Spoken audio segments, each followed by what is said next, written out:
আসসালামু আলাইকুম, সবাই কেমন আছেন? আমি রানী, আমার পেজ রানিস লিটল ওয়ার্ল্ড থেকে আবারও একটি নতুন ভিডিওতে আপনাদেরকে ওয়েলকাম করছি। আজকে আমি শেয়ার করব আমি কিভাবে বাসায় চাইনিজ ভেজিটেবল রান্না করে থাকি খুবই শর্ট টাইমে এবং খুবই অল্প উপকরণে, যেটা খেতে টেস্ট হুবহু আপনি রেস্টুরেন্টের মতোই পাবেন। এই যে আপনারা দেখতে পাচ্ছেন, ফার্স্টে আমি একটা প্যান নিয়ে তার মধ্যে তেল এবং বাটার নিয়ে পেঁয়াজটা একটু ভেজে নিয়েছি। তারপরে আমি ওর ভিতরে চিকেন দিয়ে দিয়েছি।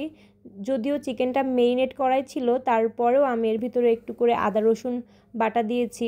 তারপর আমি বেশ খানিকটা লবণ দিয়েছি। আমি সবজির জন্য একবারে দিয়েছি লবণ, আমি পরবর্তীতে আর কোনো লবণ দিব না।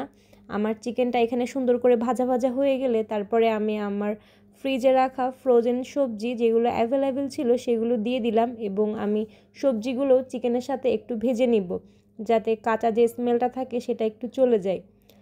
আর অপর দিকে আমি অন্য একটি চুলায় একটু গরম পানি করতে দিয়েছি। আমি এই সবজিটার ভিতরে গরম পানি অ্যাড করব, তাহলে রান্নাটাও খুব দ্রুত হবে এবং টেস্টটাও ঠিক থাকবে। এই যে দেখতে পাচ্ছেন, আমি গরম পানি দিয়ে দিলাম। আমি এখানে ক্যাপসিকাম, পেঁয়াজ এবং অন্যান্য যেই সবজিগুলো আছে সেগুলো অ্যাড করব, বাট এখন না, কারণ এইগুলা শুদ্ধ হতে একটু সময় লাগে, লাইক গাজর, পেঁপে, তাই আমি এগুলো আগে দিয়েছিলাম। এইবার আমি ক্যাপসিকাম, জাপানি মরিচ এবং পেঁয়াজ যেগুলো রেখেছিলাম সেগুলো দিয়ে দিলাম। এবার আমি সুন্দর করে নেড়ে ঢেকে দিব। ও আচ্ছা, এর ভিতরে আমি গোলমরিচও দিয়েছিলাম। তারপর আমি এর ভিতরে সয়া সস দিয়ে দিলাম।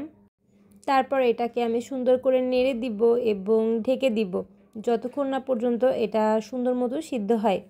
অনেকে আছে যারা সবজির ভিতরে টেস্টিং সল্ট দেয়, বাট আমি টেস্টিং সল্ট খাওয়া পছন্দ করি না, কারণ যেহেতু আমার বাসায় বাচ্চারা আছে, ওরাও এটা খাবে, তাই আমি ট্রাই করি যতটা হেলদি ওয়েতে যে কোনো জিনিস রান্না করা যায়। এই যে সবজিটা এখন সম্পূর্ণ সিদ্ধ হয়ে গেছে, এবার এর ভিতরে আমি আগে থেকে গুলিয়ে রাখা কর্নফ্লাওয়ার, যেটা আমি পানিতে গুলিয়ে রেখেছিলাম ঠান্ডা পানিতে, সেটা দিয়ে দিলাম। আমি কর্নফ্লাওয়ারও খুব বেশি দিই নাই, আমি খুব বেশি আঠালোও পছন্দ করি না।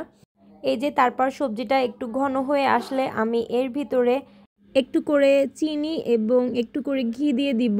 আমি চেষ্টা করব ঘিটা সবজিটা নামানোর কিছু সময় আগে দেওয়ার জন্য, যাতে ঘিয়ের ফ্লেভারটা ভালো মতো বোঝা যায় এবং খাওয়ার সময় একটা খুব ভালো স্মেল আসে। তো যাই হোক, এই যে আমার সবজি রান্না কিন্তু প্রায় শেষ। এবার আমি এখানে 1 চামচ ঘি দিয়ে দিলাম। তারপর আমি এটাকে ঢেকে দিব এবং আমি এটা ইফতারিতে সার্ভ করেছিলাম, সাথে ফ্রাইড রাইস ছিল, এটা লেফট ওভার পোলাওর ভাত ছিল যেটা দিয়ে আমি ফ্রাইড রাইস করে ফেলেছিলাম। আমি নেক্সট চেষ্টা করব আমি কিভাবে ফ্রাইড রাইস রান্না করে থাকি সেই রেসিপি আপনাদের সাথে শেয়ার করার জন্য। এই ভেজিটেবল রান্নাটা কিন্তু আমি খুবই অল্প সময়ে করেছি, লাইক 15 থেকে 20 মিনিট।